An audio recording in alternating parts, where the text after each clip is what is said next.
Hey guys, and welcome to my patch review for the Snowfest Save the Season patch. This is my review of last week's patch, and I will only be giving you guys my opinions on it.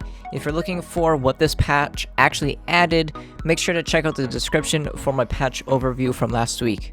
So the first thing they added in this patch was the Save the Season quest chain, basically part 2 of Snowfest. This quest chain, this time around, compared to last time around, was extremely easy in comparison, and didn't have super annoying quests like collect 1,000 glim, so I didn't really have any complaints about this round of quests. But that being said, they're just random quests, so who really cares? Next up, they added the new present dungeons, and within them drops the colorful gift carousel mount. In the 3 hours it took me to farm the Griffin mount, I was also completing every single present dungeon I found, and I didn't receive a single mount, so they definitely made their drop rate pretty low. As I expect, they wanted you to only be lucky enough to find one in the 2-week period that this event is active. They do only spawn in prime worlds though, so they are basically forcing you to farm for hours in a less efficient zone.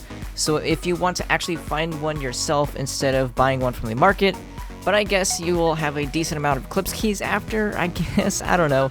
I'm personally going to just buy it off the market near the end of the event, but I would like to see a better approach to make sure it's actually worth going out to find one on your own when they add events like these, instead of just waiting until they're super cheap in the market from people that are just farming in prime worlds and maybe not know that primordial worlds are more efficient. Now next up, they added the Flametron world boss. Now I was actually very impressed on how Tryon executed this world boss. He is almost unsoloable for a lot of people, and I was only able to solo him in U9 by using the Unyielding emblem.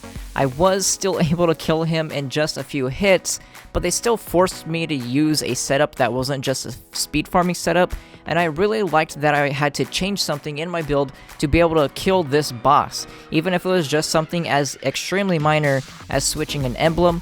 It really reminded me of when Mantle Power first came out and trying to solo ultras for the first time when I was about 10 to 15k PR. Also, when soloing, it took me about 2 to 3 hours to get all the Dark Knight gears I needed. Even though this boss spawns so frequently, like seriously, you can't escape this boss because he spawns everywhere so much.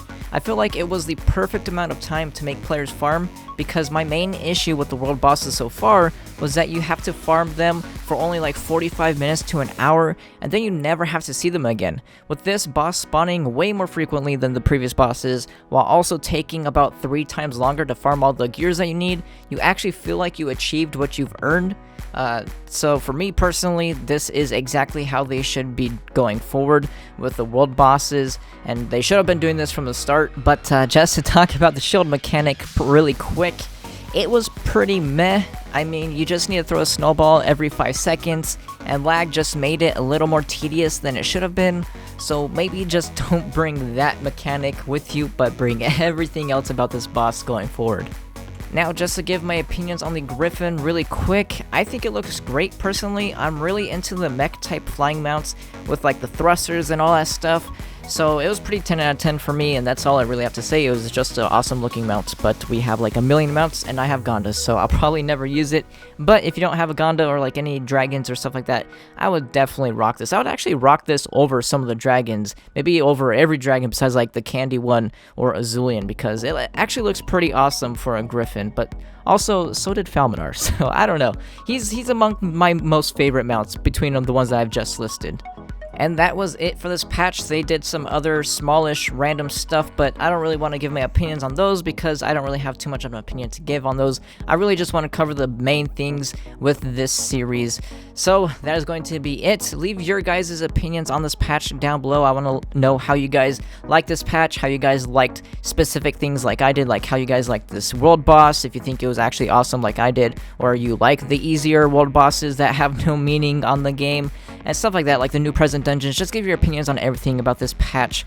And that is going to be it. I hope you guys enjoyed it, and I will see you guys next time.